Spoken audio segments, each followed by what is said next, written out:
एक बार की बात है, श्री कृष्ण और अर्जुन कहीं जा रहे होते हैं। रास्ते में अर्जुन ने श्री कृष्ण से पूछा कि हे प्रभु, मेरे मन में एक जिज्ञासा है, अगर आपकी आज्ञा हो तो क्या मैं पूछ सकता हूँ? श्री कृष्ण कहते हैं, अर्जुन, तुम मुझसे बिना किसी हिचक के कुछ भी पूछ सकते हो। तब अर्जुन ने कहा, मुझे आज तक ये बात समझ में नहीं आई कि दान तो मैं भी बहुत करता हूँ, पर सभी लोग कर्ण को ही सबसे बड़ा दानी क्यों कहते हैं? ये प्रश्न सुनते ही श्री कृष्ण मुस्कुरा देते हैं और बोलते हैं कि आज मैं तुम्हारी ये जिज्ञासा अवश्य शांत कर दूंगा। श्री कृष्ण जी ने पास में ही स्थित 2 पहाड़ियों को सोना बना दिया। इसके बाद वो अर्जुन से बोलते हैं, हे अर्जुन, इन दोनों सोने की पहाड़ियों को तुम आस पास के गांव वालों में बांट दो। अर्जुन प्रभु से आज्ञा लेकर तुरंत इस कार्य को पूरा करने के लिए चले जाते हैं। अर्जुन ने सारे गांव वालों को बुलाया। अर्जुन सारे गांव वालों को बताते हैं कि आज मैं सोना बांटूंगा और उस सोने को बांटना शुरू भी कर देते हैं। गांव वालों ने इतना सारा सोना पाके अर्जुन की जय जयकार खूब ज़्यादा शुरू कर दी। अर्जुन पहाड़ियों में से सोना लाते गए और गांव वालों में बांटते गए। अर्जुन ने लगातार 2 रात 2 दिन मिलाकर सोना बांटा। पूरे गांव को जितना उन्हें चाहिए था ज़रूरत से ज़्यादा ही बांट दिया। और ऐसा करने से अर्जुन के अंदर अहंकार आ गया था। लेकिन दोस्तों, इंसान का स्वभाव एक लालची होता है। गांव के लोग वापस लाइन में आके लगते जा रहे थे। इतने समय के पश्चात अर्जुन बहुत ही ज़्यादा थक चुके थे। जिन सोने की पहाड़ियों से अर्जुन सोना तोड़ रहे थे, उन दोनों ही पहाड़ियों के आकार में ज़रा सा भी कोई फर्क नहीं आया था।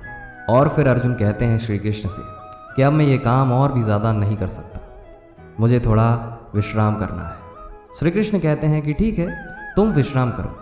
और फिर उन्होंने कर्ण को बुला लिया। श्री कृष्ण कर्ण से कहते हैं कि इन दोनों पहाड़ियों का सोना इन गांव वालों के बीच में बांट दो। और कर्ण तुरंत ही सोना बांटने चले जाते हैं।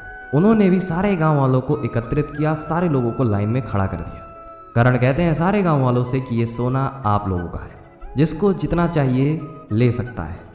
और ये बात कर्ण कह के वहाँ से चले जाते हैं। ये दृश्य देखकर अर्जुन कहते हैं कि ऐसा करने का विचार मेरे मन में क्यों नहीं आया? श्री कृष्ण ने अर्जुन को शिक्षा देते हुए कहा, तुम्हें सोने से मोह हो गया था। तुम खुद ये फैसला कर रहे थे कि किस गांव वालों को कितना सोना देना है और किसे कितनी ज़रूरत है। उतना ही सोना तुम वहाँ से ला रहे थे, लोगों के बीच में बांट रहे थे। तुम्हारे मन में दाता होने का भाव आ गया था। और वहीं पे दूसरी तरफ कर्ण ने ऐसा नहीं किया। वो सारा सोना गांव वालों को देकर वहाँ से चले गए, क्योंकि कर्ण नहीं चाहते थे कि उनके सामने उनकी कोई जय जयकार करे या अपने आप को नीचा समझे। और कर्ण के पीठ पीछे उन्हें कौन क्या कहता है, उन्हें इस बात से भी कोई फर्क नहीं पड़ता है। और ये उस व्यक्ति की निशानी है जिसे आत्मज्ञान हासिल हो चुका है। और इसी तरह श्री कृष्ण ने खूबसूरत तरीके से अर्जुन के प्रश्न का उत्तर दे दिया। अर्जुन को भी अब अपने प्रश्नों का उत्तर मिल चुका था। दोस्तों, अब समझते हैं इस कहानी से हमें सीखने को क्या मिला है। दोस्तों, जीवन में हमेशा एक बात याद रखिएगा कि यदि आप किसी को कुछ दान दे रहे हैं तो उसके बदले में आप अपनी तारीफ या जय जयकार अगर करवाते हैं तो वो दान नहीं बल्कि एक सौदा होता है। यदि हम किसी को दान या किसी तरह का सहयोग करना चाहते हैं तो हमें इस बात की उम्मीद लगानी ही नहीं चाहिए कि दूसरा भी हमारे लिए कुछ करेगा। और ऐसा करने से हमारा सत्कर्म होता है, ना कि हमारे अंदर अहंकार आता है।